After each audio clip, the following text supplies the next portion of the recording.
Assalamualaikum, baik kita lanjut untuk video selanjutnya yaitu input master design komponen. Ini kita masih login menggunakan user login pemimpin Mutu yaitu Samsul.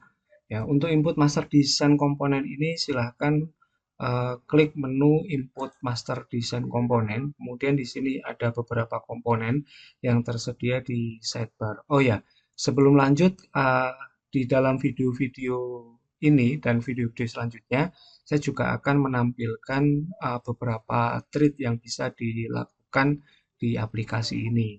Contohnya misalnya untuk sidebar ini bisa kita hide atau bisa kita show ya dengan cara mengklik garis 3 ini. Jadi supaya untuk melebarkan tampilan atau menyembunyikan sidebar. Terus kemudian di sini di user Samsul ini juga ada beberapa fasilitas seperti theme untuk dark mode ini untuk menggelapkan tampilan dan juga change password untuk mengganti password masing-masing user. Oke, oh ya, ini kita disclaimer dulu untuk video panduan ini berdasarkan update SMM per tanggal 15 Januari 2026. Karena SMM ini masih bersifat akan dikembangkan untuk kedepannya, kemungkinan video-video ini akan menjadi sedikit berbeda dengan hasil pengembangan-pengembangan SMM yang selanjutnya.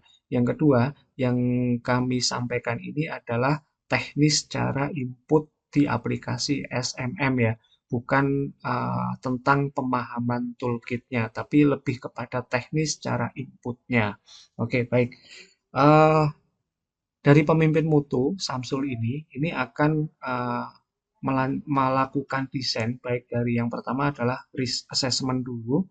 Ini akan dipilih mulai dari sifat dan kondisi KAP, terus kemudian alasan lainnya, sifat kondisi perikatan, dan sebagainya. Kemudian setelah selesai diinput, klik submit. Terus yang kedua, untuk komponen tata kelola, ketentuan, dan kemudian sampai informasi dan komunikasi ini cara inputnya sama. Jadi saya akan terangkan satu saja, satu contoh yang tata kelola ini, kemudian sampai ke bawah, sampai ke komponen informasi dan komunikasi ini, cara inputnya sama. Oke, baik. Yang pertama, ini ada tombol expand all ya. Jadi kalau kita bisa buka, di sini kita baca ada 3 tab. Yang pertama tujuan dan resiko. Ini kan tujuan. Tujuan dari kodenya, kode MTK1, tujuannya KAP menunjukkan komitmen bla bla bla. Terus kemudian sub tujuannya ini bisa di-expand satu persatu ya. Di-expand itu maksudnya dibuka atau di breakdown ya, di breakdown. Nah, dibuka satu persatu begini. Atau di sini ada tombol expand all. Ini untuk membuka secara keseluruhan atau collapse all ya. Oke, baik. Di sini ada tipe untuk tujuan itu tipenya mandatory dan tambahan. Untuk tipe mandatory ini adalah tujuan yang tidak bisa dihapus, tidak bisa diedit, jadi sudah baku ya, sifatnya mandatory. Yang bisa kita edit adalah sub tujuannya. Kalau sub tujuan ini bisa diedit ya. Nah, terus kemudian eh, untuk menambah bisa silahkan klik tambah, tambah. Tipenya adalah tambahan atau tipe respon spesifik ya. Respon spesifik ini adalah respon spesifik pada tata kelola itu maaf respon spesifik yang ada di tata kelola. Akan tetapi memang karena memang respon spesifik ini respon spesifik ini nantinya kan akan dilakukan aktivitas ya atau aktivitas kontrol ya, maka harus diinputkan di sini juga ya dengan struktur yang sama, yaitu ada tujuannya, tujuan respon spesifik, resikonya respon spesifik, terus kemudian responnya lah, ini responnya kebijakan atau prosedur untuk menerima bla bla bla. Ini yang respon yang menempel atau ikut di tata kelola. Nanti juga ada mungkin respon spesifik di komponen-komponen lainnya, misalnya di ketentuan etika, di penerimaan keberlanjutan, dan sebagainya, ada respon spesifiknya.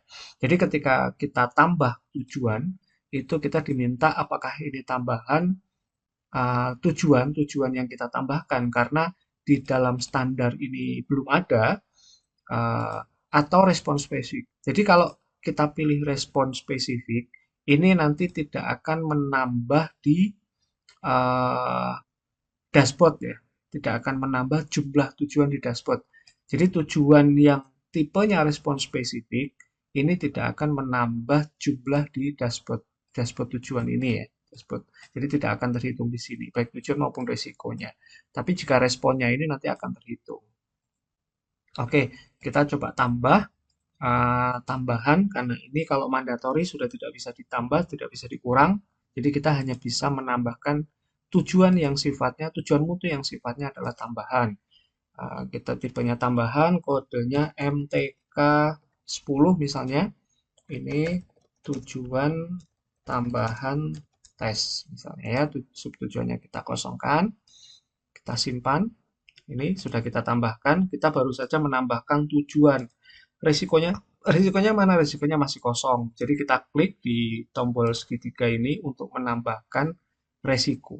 Makanya di sini judul dari tabnya adalah tujuan dan resiko. Karena ini tujuannya ini, resikonya ini. Tujuannya ini, resikonya ini gitu. Tujuannya ini, resikonya ini gitu. Jadi ini judul tabnya adalah tujuan dan resiko. Terus kita tambahkan resikonya juga, resikonya misalnya res 001. Ini nomor register atau kode ini bebas ya, sesuai dengan kebijakan di KAP masing-masing. Resikonya apa nih? Resiko tes 1. Terus kemudian kita klik tab di keyboard, kita tekan tombol tab di keyboard. Nah, ini untuk mengisi alasan penilaian tes ya. Kita tekan tab lagi, kita isi kemungkinannya jarang terjadi, kita tekan tab lagi di keyboard, ini dampaknya adalah signifikan. Kita tekan tab lagi, maka nilai resikonya otomatis muncul medium. Jadi nilai nilai resiko ini akan otomatis ya dari kemungkinan dan dampaknya ini. Jika dampaknya ini sering terjadi, kemungkinannya sering terjadi dan dampaknya signifikan, maka high. Atau kalau misalnya jarang terjadi dan tidak signifikan, maka dampaknya low. Ini contoh misalnya jarang terjadi medium ya. Resiko T1 medium. Kita akan inputkan responnya. Kita akan pindah ke tab respon. Respon atas resiko. Oke, cara membacanya, nah ini kita hide dulu, set barnya kita hide. Ini adalah tujuannya, ini resikonya. Ini resiko. Jadi satu tujuan punya beberapa resiko. Jadi kalau kita klik resikonya, maka akan muncul responnya yang ada di sebelah kanan. Ini adalah data responnya. Kita klik, ini responnya. Resiko kepemimpinan dan personal, ini responnya. Nah, kita akan mengisikan respon yang tadi kita tambahkan dari resiko tes 1 ya. Jadi tujuannya adalah tambah tes, terus resikonya adalah resiko tes. Kita akan klik tambah di sini untuk menambahkan responnya, misalnya RSP 001 respon tes 1, kita klik tab lagi di keyboard untuk mengisikan frekuensinya, bisa ad hoc, mingguan, bulanan, 4 bulan, dan tahunan ya. Ini kita isi mingguan misalnya, keterangannya ini boleh diisi, boleh tidak diisi. Setelah selesai kita klik di halaman kosong ini, atau kita klik tab lagi untuk menyimpan. Jadi ini auto save ya. Ini sudah tersimpan. Oke. Kemudian untuk tab selanjutnya adalah pernyataan kebijakan. Nah, ini pernyataan kebijakan ini bentuknya adalah text box yang bisa kita atur paragrafnya, bisa kita save apa namanya tuh bold ya, bisa kita format bold misalnya. Di sini kita bold, di sini kita italic dan sebagainya. Ini ada font size-nya juga. Terus kemudian di sini ada bullet, ada numbering, oke, pengaturan-pengaturan. Oke, baik, kita save. Jika sudah selesai, kita save. Jadi kalau yang di pernyataan kebijakan ini tidak auto save ya, perlu kita klik save dulu. Oke, baik. Terus kemudian Cara menghapus, bagaimana cara menghapus? Boleh kalau cara menghapus respon, kita klik hapus. Di respon ini kita mau menghapus respon, kita klik hapus responnya.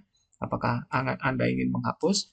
Yes, ini sudah terhapus. Terus kemudian untuk menghapus resiko, ini tinggal klik gambar recycle bin, delete, tombol delete ini ya kita klik, atau langsung kita uh, klik delete di tujuannya ya. Kalau kita mau mengedit tujuan, bisa langsung klik gambar pensil ini. Misalnya tujuan tes ini kita edit, kita mau revisi ya. Tujuan tes 1, 2, 3. Nah, ini kita klik simpan. Nah, maka akan mengupdate tujuan tes 1, 2, 3 ya. Kalau hapus langsung klik hapus. Oke, jadi untuk tujuan tesnya sudah terhapus. Baik. Untuk link file ini apa ini? Link file ini adalah analoginya seperti ini ya. Ini kan desain master desain komponen ya. Master desain komponen itu sebenarnya sudah ada panduannya di dalam toolkit untuk komponen tata kelola ini. Untuk komponen tata kelola ini sudah ada panduannya di toolkit. Bisa kita download di sini. Uh, Downloadnya di toolkit ya, betulnya toolkit. Akan tetapi jika KAP itu punya eh, modifikasi dari toolkit ya, modifikasi dari toolkit, itu kita bisa sertakan linknya. Ini tujuannya dalam menerapkan baik tujuan, resiko maupun respon ini dalam penerapannya. Itu misalnya ada contoh form atau ada contoh panduan-panduan yang lain. Itu supaya ini kan kita bicara masih dalam loginnya pemimpin mutu ya. Jadi nanti dalam pengaplikasiannya, dalam implementasinya seorang PJK maupun pemantau eh, apa namanya panduannya yang di luar ini itu eh, bisa disertakan linknya di sini. Contoh misalnya begini. Contoh misalnya kita punya link ini misalnya. Nah, untuk tata kelola ini linknya ini. Ini yang panduan yang sudah kita revisi dari toolkit ya, yang dari toolkit yang sudah kita revisi, kita kumpulkan di dalam drive ini, misalnya Google Drive, kita simpan. Nah ini nanti, ini kan Pak Samsul sebagai pemimpin mutu memberikan desain tata kelola, mulai dari tujuan, resiko, dan responnya. Oke, ini ininya mana? Form-formnya atau panduannya, form-formnya gitu. Ini disertakan di sini. Nanti dari PJK dalam hal ini misalnya Toha ketika melihat uh, komponen ini kan tidak bisa melakukan edit ya, hanya read only saja ya. Jadi kalau PJK dan pemantau ini dia hanya bisa read only saja untuk komponen ini. Ini akan bisa melihat nih, oh ini link filenya ya, link filenya ini. Coba saya lihat mulai dari tata kelola, dari tata kelola ini linknya ini. Jadi ketika dibuka maka akan ada file-file atau form-form yang bisa dilampirkan oleh KAP tersebut melalui pemimpin mutu ya, pemimpin mutu yang akan upload-upload di sini gitu ya, upload-upload di Google Drive itu gitu. Nah, ini akan menjadi panduan tambahan bagi PJK dan pemantau untuk link file tujuannya seperti itu. Jadi nanti bisa mendownload di sini. Ini dari tata kelola. Ini yang from toolkit, ini berarti file-file dari toolkit. Ini from KAP, ini berarti file-file dari KAP. File-file dari KAP ini, linknya ini, contoh misalnya ini ketika diklik, ngelinknya kemana. Nah, itu adalah link-link ini, itu nanti masangnya dari sini. Jadi masing-masing komponen ada. Nah, ini contohnya. Nah, ini juga yang penerimaan. Jadi tujuannya seperti itu. Oke, baik. Dari tata kelola, mulai dari input, terus edit, terus hapus, semuanya dari tujuan, resiko dan respon pernyataan kebijakan. Cara inputnya seperti itu, terus ini sama, ketentuan penerimaan, pelaksanaan sumber daya informasi, komunikasi ini sama semuanya cara inputnya. Kemudian proses pemantauan dan remediasi ini bersifat textbox ya, bersifat textbox.